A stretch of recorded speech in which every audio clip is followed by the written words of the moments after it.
Hello friends, welcome to BSK sir classes YouTube channel. Friends, మీరు గతంలో staff selection commission నుండి release అయినటువంటి ఏ జాబ్ రోల్కైనా రిజిస్ట్రేషన్ చేసుకొని అప్లికేషన్ పెట్టుకున్నటువంటి క్యాండిడేట్స్ అయితే 31 మేలోగా మీరు ఆ వన్ టైం రిజిస్ట్రేషన్ ఫామ్ ఏదైతే ఉందో అది కూడా Aadhaar enabled one time registration ఫామ్ని ఖచ్చితంగా మీరు ఆధార్ కార్డ్ నంబర్ ఇవ్వనట్లయితే ఆధార్ నంబర్ ఎంటర్ చేసి ఆ తర్వాత మిగిలినటువంటి రిజిస్ట్రేషన్ ఫామ్ని కూడా మీరు ఎడిట్ చేసుకుని సబ్మిట్ చేసుకునే విధంగా మీకు ఒక లాస్ట్ ఛాన్స్ అయితే ఎస్ఎస్సి డిపార్ట్మెంట్ వారు ఇస్తున్నారు. దీనికి సంబంధించి మనకి 14th మేన ఎస్ఎస్సి వారు ఒక నోటీస్ని అయితే జారీ చేయడం జరిగింది. ఆ నోటీస్లో ఏం మెన్షన్ చేశారు ఎస్ఎస్సి వారు అని చూస్తే, it is informed that the one time registration OTR will be Aadhaar enabled for 2025 examination cycle and onwards that is from 2nd June 2025. అంటే మనకి 2nd June నుంచి ఫేజ్ 13కి సంబంధించినటువంటి నోటిఫికేషన్స్ యాజ్ పర్ రీసెంట్గా రిలీజ్ చేసినటువంటి న్యూ క్యాలెండర్ ప్రకారం release కాబోతున్నాయి. రీసెంట్గా calendar కూడా వచ్చింది కదా, సో ఆ క్యాలెండర్ ప్రకారం మనకి 2nd June నుంచి 1 by 1 నోటిఫికేషన్స్ అయితే వస్తున్నాయి. సో ఈ నోటిఫికేషన్స్కి సంబంధించి ఎవరైతే అప్లై చేసి ఎగ్జామినేషన్స్కి అటెండ్ అవుతారో వారు ఎగ్జామినేషన్ సెంటర్కి వెళ్ళిన తర్వాత మీ యొక్క బయోమెట్రిక్ ఇచ్చిన వెంటనే మీరు పలానా క్యాండిడేట్ అని చెప్పేసి అక్కడ వారికి క్లియర్గా మీ యొక్క డేటా అనేది తెలుస్తుంది. అది ఏ విధంగా తెలుస్తుంది అంటే ఆధార్ ఎనేబులింగ్ ద్వారా తెలుస్తుంది. మీ యొక్క ఆధార్ డీటెయిల్స్ అన్ని వన్ టైం రిజిస్ట్రేషన్లో మీరు కనుక సబ్మిట్ చేస్తేనే మీకు సంబంధించినటువంటి ఆ పర్టికులర్ బయోమెట్రిక్ తీసుకున్నప్పుడు మీ యొక్క డీటెయిల్స్ అన్ని కూడా అక్కడ కనిపిస్తాయి అనమాట. సో దట్ మీరు జెన్యూన్ క్యాండిడేట్స్ అని చెప్పేసి ఎస్ఎస్సి బిలీవ్ చేయడం జరుగుతుంది.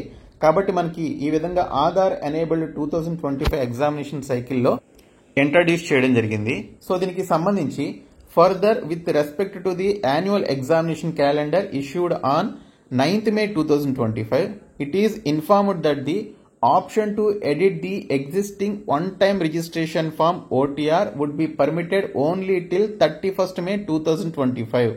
అంటే సో దీనికి సంబంధించి 9th May మనకి ఒక క్యాలెండర్ అయితే రిలీజ్ చేశారు. గతంలో ఉన్నటువంటి జాబ్స్ క్యాలెండర్ని క్యాన్సిల్ చేసి 9th May మనకి కొత్త క్యాలెండర్ని అయితే రిలీజ్ చేయడం జరిగింది.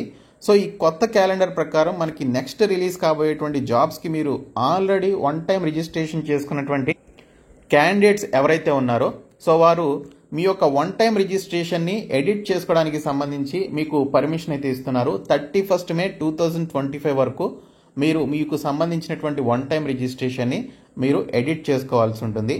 కాబట్టి ఈ యొక్క ఆపర్చునిటీని యూజ్ చేసుకోండి. తర్వాత ఎడిట్ చేసుకునే అవకాశం కూడా ఇవ్వకపోవచ్చు. సో 31st May 2025 లోపు మీరు వన్ టైం రిజిస్ట్రేషన్ ఫామ్ని ఎడిట్ చేసుకోవాలి. అందులో ఆధార్కి సంబంధించిన నంబర్ ఇవ్వాలి అండ్ మిగిలినటువంటి డీటెయిల్స్ అన్నీ కూడా మీరు ఏమైనా చేంజెస్ చేసుకోవాలి అనుకుంటే చేసుకొని ఫైనల్గా సబ్మిట్ చేసుకోవాల్సి ఉంటుంది. సో ఇప్పుడు ఏ విధంగా మీరు వన్ టైం రిజిస్ట్రేషన్ ఎడిట్ చేయాలనేది చెప్తాను. వన్ టైం రిజిస్ట్రేషన్ ఓటీఆర్ని మీరు ఎడిట్ చేసుకోవడానికి సంబంధించి ఇక్కడ లాగిన్ ఆర్ రిజిస్టర్ అని చెప్పేసి మనకి అఫీషియల్ వెబ్సైట్లో ఉంది.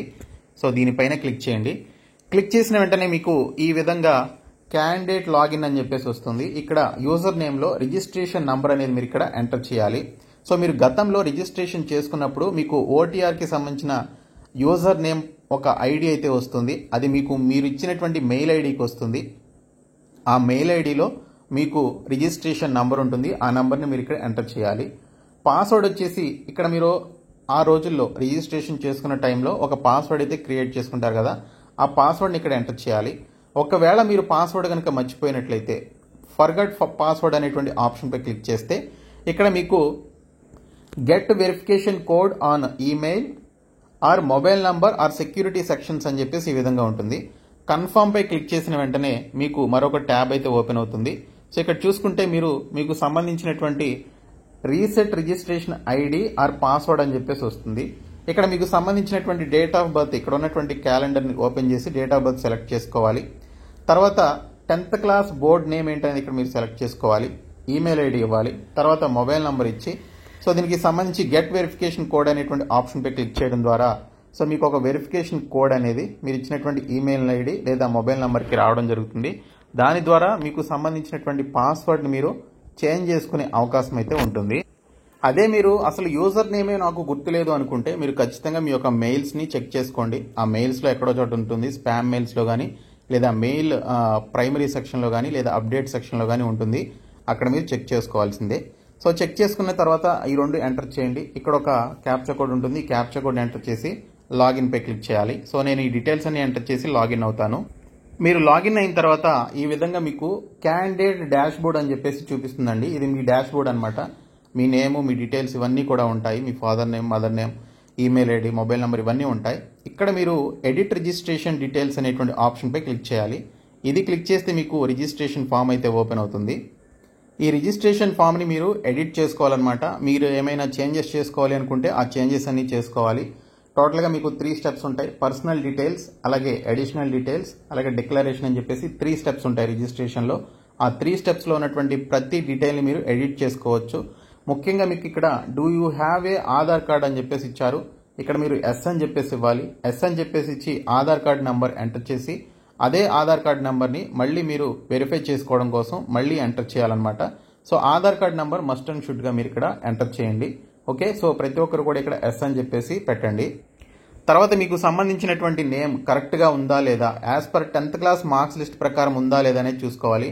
10th క్లాస్ మార్క్స్ లిస్ట్ని మీరు జిరాక్స్ కాపీని కానీ లేదా స్కాన్డ్ కాపీని కానీ పక్కన పెట్టుకొని సో దానికి సంబంధించి మీ యొక్క నేమ్ కానీ, మీ ఫాదర్ నేమ్ కానీ, మదర్ నేమ్ కానీ ఇవన్నీ కూడా as per 10th class marks list ప్రకారం కరెక్ట్గా ఉన్నాయా లేదా, ఎక్కడ స్పెల్లింగ్ మిస్టేక్ లేకుండా కరెక్ట్గా ఉన్నాయా లేదా అనేది చూసుకోండి. ఈ రిజిస్ట్రేషన్ అనేది మీ యొక్క ఎస్ఎస్సికి సంబంధించి హార్ట్ ఆఫ్ అప్లికేషన్గా చెప్పుకోవాలి. కాబట్టి రిజిస్ట్రేషన్ ఫామ్ చాలా కరెక్ట్గా ఉండాలి. ఏ చిన్న తప్పు జరిగినా కూడా తర్వాత మీరు ఎడిట్ చేసుకోలేరు. సో ఇక్కడ మీకు సంబంధించినటువంటి నేమ్, తర్వాత have you ever changed your name అని చెప్పేసి ఇచ్చారు. సో పైన ఉన్నటువంటి నేమ్ మీరు ఎప్పుడైనా చేంజ్ చేసినట్లయితే ఎస్ అని చెప్పేసి ఇచ్చి ఆ చేంజ్ చేసిన నేమ్ ఏంటనేది ఇవ్వాలి, లేదంటే నో అని చెప్పేసి ఇక్కడ ఇవ్వాలి. జెండర్ సెలెక్ట్ చేసుకోండి. అదే జెండర్ని ఇక్కడ వెరిఫై చేసుకోవాలి. డేట్ ఆఫ్ బర్త్ ఎంటర్ చేయండి. అదే డేట్ ఆఫ్ బర్త్ని ఇక్కడ మీరు ఎంటర్ చేయాలి. మీ father name as per 10th class marks list ప్రకారం ఇవ్వాలి. మదర్ నేమ్ కూడా 10th క్లాస్ మార్క్స్ లిస్ట్ ప్రకారం ఇచ్చి సో వాటిని మీరు మళ్ళీ వెరిఫై చేసుకోవడానికి మళ్ళీ రీటైప్ చేయాల్సి ఉంటుందన్నమాట. తర్వాత మెట్రికులేషన్కి సంబంధించినటువంటి ఎడ్యుకేషన్ బోర్డు ఏంటనేది మీరు ఇక్కడ సెలెక్ట్ చేసుకోవాలి. Board of secondary education Andhra Pradesh అని ఉంటుంది.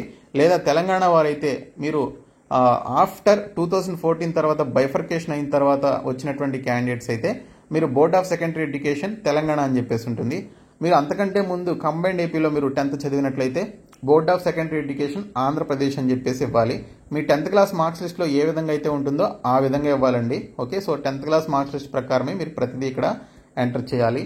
10th క్లాస్ రోల్ నెంబర్ కూడా ఓకే, మీకు 10th క్లాస్ రోల్ నెంబర్ ఉంటుంది. మీకు ఆ మార్క్స్ లిస్ట్లో ఒక పక్కన రోల్ నెంబర్ అని చెప్పేసి ఉంటుంది. ఆ రోల్ నెంబర్ని మీరు ఇక్కడ ఎంటర్ చేయాలి. తర్వాత ఏ ఇయర్లో పాస్ అవుట్ అయ్యారు 10th సంబంధించింది అనేది ఇక్కడ మీరు ఎంటర్ చేయాల్సి ఉంటుంది. అలాగే మీకు సంబంధించినటువంటి highest level of qualification, education క్వాలిఫికేషన్కి సంబంధించినటువంటి డీటెయిల్స్ మీరు ఇక్కడ ఇవ్వాలన్నమాట. మీరు డిగ్రీ, పీజీ వరకు చదువుకుని ఉంటే ఆ డీటెయిల్స్ అన్ని కూడా మీరు ఇక్కడ ఇవ్వాల్సి ఉంటుంది. తర్వాత మీకు సంబంధించిన మొబైల్ నెంబర్ని చేంజ్ చేసుకోవాలి అనుకుంటే చేంజ్ చేసుకోవాలి. క్యాండిడేట్స్ ఈమెయిల్ ఐడి చేంజ్ చేసుకోవాలనుకుంటే చేంజ్ చేసుకొని సెండ్ ఓటీపీ పై క్లిక్ చేస్తే మీకు ఓటీపీలు వస్తాయి. ఆ ఓటీపీలను ఎంటర్ చేసి మీరు ఇక్కడ సక్సెస్ఫుల్గా వెరిఫికేషన్ అయితే కంప్లీట్ చేసుకోవాలి. తర్వాత సేవ్ అండ్ నెక్స్ట్ పై క్లిక్ చేయండి. సేవ్ అండ్ నెక్స్ట్లోనికి వెళ్లే ముందు ఇక్కడ మీకు at least 1 of mobile or email ID email OTP validation is required to proceed further అన్నారు. సో మీరు ఏదో ఒక దాన్ని యూజ్ చేసుకొని దీనికి సంబంధించి వ్యాలిడేషన్ అయితే చేసుకోవాలన్నమాట. సో మొబైల్ నెంబర్తో మీరు సెండ్ ఓటీపీపై క్లిక్ చేస్తే ఓటీపీ వస్తుంది. ఆ ఓటీపీని ఎంటర్ చేసి వ్యాలిడేషన్ క్లిక్ చేస్తే అప్పుడు మీరు సేవ్ అండ్ నెక్స్ట్ పై క్లిక్ చేయాలి. తర్వాత మీరు సెకండ్ స్టెప్లోనికి వస్తారు, అడిషనల్ డీటెయిల్స్లోనికి. సో అడిషనల్ డీటెయిల్స్లోకి వస్తే ఇక్కడ మీకు కేటగిరీ అని చెప్పేసి ఉంటుంది. సో మీ యొక్క కేటగిరీని మీరు ఇక్కడ సెలెక్ట్ చేసుకోవాలి. మీ యొక్క కేటగిరీ ఏంటనేది సెలెక్ట్ చేసుకొని సో అది మీరు కరెక్ట్గా ఇవ్వకపోతే చేంజ్ చేసుకోండి, లేదంటే వదిలేసేయండి. తర్వాత నేషనాలిటీ సిటిజన్ ఆఫ్ ఇండియా అని చెప్పేసి ఉంటుంది. ఇంకా contact details for other nationals అని చెప్పేసి ఇచ్చారు, అది మీరు వదిలేసేయండి. తర్వాత ఇక్కడ చూసుకుంటే విజిబుల్ ఐడెంటిఫికేషన్ మార్క్స్ అని చెప్పేసి అడిగారు. సో విజిబుల్ ఐడెంటిఫికేషన్ మార్క్స్ అంటే మీకు 10th క్లాస్ మార్క్స్ లిస్ట్లో మీ బాడీ మీద ఎక్కడైతే పుట్టుమచ్చలు ఉన్నాయో దాని గురించి డీటెయిల్స్ ఉంటాయి. ఏ mole on left hand, A mole on right hand, A mole on four head అని విధంగా ఉంటాయి. అది మీరు ఇక్కడ ఎంటర్ చేయాలన్నమాట. ఎంటర్ చేసి మీరు ఫిజికల్లీ హ్యాండిక్యాప్డ్ అయితే ఎస్ అని చెప్పేసి ఇవ్వండి. ఇచ్చి మీరు అందులో ఏ కేటగిరీకి చెందినటువంటి వ్యక్తి అనేది ఇక్కడ సెలెక్ట్ చేసుకోవాలి. లేదు అంటే నో అని చెప్పేసి ఇవ్వండి. అలాగే ఇక్కడ పర్మనెంట్ అడ్రస్ అనేది మీరు ఇవ్వాల్సి ఉంటుంది. Permanent address and present address రెండు సేమ్ అయినట్లయితే ఆ రెండు మీరు మెన్షన్ చేసి సేవ్ అండ్ నెక్స్ట్ పై క్లిక్ చేయండి. సేవ్ అండ్ నెక్స్ట్ పై క్లిక్ చేసిన తర్వాత అడిషనల్ డీటెయిల్స్ అప్డేటెడ్ సక్సెస్ఫుల్లీ అని చెప్పేసి వస్తుంది. తర్వాత మీరు ఇక్కడ లాస్ట్ స్టెప్లోనికి వెళ్తున్నారు. సో డిక్లరేషన్ ఫామ్లోనికి ఇక్కడ మీరు క్యాండిడేట్ డీటెయిల్స్ కన్ఫర్మేషన్ అని చెప్పేసి ఉంటుంది. సో మీరు ఇక్కడ ఈ చెక్ బాక్స్ పైన క్లిక్ చేసి ఓకే డిక్లేర్ అనేటువంటి ఆప్షన్పై క్లిక్ చేయాలి, లేదా ప్రివ్యూ ఓటీఆర్ అనేటువంటి ఆప్షన్పై క్లిక్ చేసి మీరు ఒకసారి ప్రివ్యూ చూసుకోవచ్చు. మీరు ఇచ్చినటువంటి డీటెయిల్స్ అన్నీ కూడా మీరు కరెక్ట్గా ఇచ్చారా లేదనేది చెక్ చేసుకోవాలన్నమాట. ఈ విధంగా మీకు సంబంధించినటువంటి పర్టికులర్ ఓటీఆర్ని మీరు ఎడిట్ చేసుకొని సబ్మిట్ చేయాలండి. ఓకే, సో ఇక్కడ డిక్లేర్పై క్లిక్ చేస్తే మీకు ఈ యొక్క రిజిస్ట్రేషన్ అనేది సబ్మిట్ అవుతుంది. ఓకే, సబ్మిట్ అయిన తర్వాత మీ యొక్క డీటెయిల్స్ అన్నీ కూడా అన్నీ ఫిక్స్ అయిపోతాయి అనమాట. మళ్ళీ మీరు చేంజ్ చేసుకోవాలనుకుంటే 31st May లోపే చేంజ్ చేసుకోవాలి, తర్వాత కుదరదు. కాబట్టి ప్రతి ఒక్కరు కూడా 31st May లోపు చేంజెస్ అయితే చేసుకోండి. Thank you.